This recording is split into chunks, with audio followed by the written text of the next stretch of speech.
Hello, എല്ലാവർക്കും പുതിയൊരു വീഡിയോയിലേക്ക് സ്വാഗതം.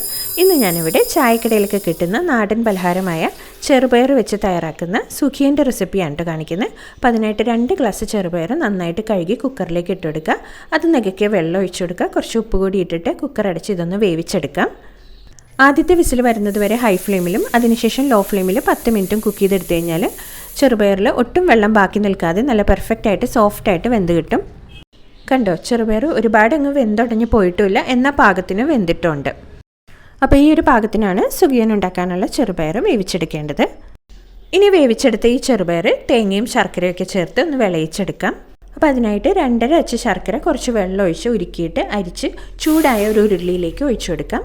അതൊന്ന് തിളച്ച് വരുമ്പോൾ അതിലേക്ക് വേവിച്ച് വെച്ച ചെറുപയറും 2 കപ്പ് ചിരവിയ തേങ്ങയും കുറച്ച് ഏലക്കാപ്പൊടിയും കൂടി ചേർത്ത് നന്നായിട്ട് മിക്സ് ചെയ്ത് ചെറുതീയിൽ ഇളക്കി വറ്റിച്ച് നല്ല ഡ്രൈ ആക്കി എടുക്കണം.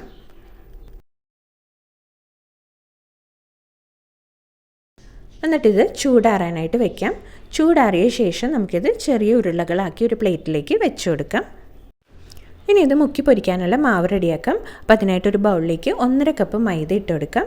ഇനി അതിലേക്ക് കുറച്ച് ഉപ്പ്, ഒരു നുള്ളു മഞ്ഞൾപ്പൊടി, കുറച്ച് വെള്ളം ഒഴിച്ചിട്ട് ഒട്ടും കട്ടയില്ലാതെ നല്ല ലൂസായിട്ട് ഒന്ന് മിക്സ് ചെയ്തെടുക്കാം. ഇനി ഓരോ ഉരുളകളും ഈ മാവിലേക്ക് ഇട്ട് ഒന്ന് ഡിപ്പ് ചെയ്ത് ചൂടായ വെളിച്ചെണ്ണയിൽ ഫ്രൈ ചെയ്തെടുക്കാം.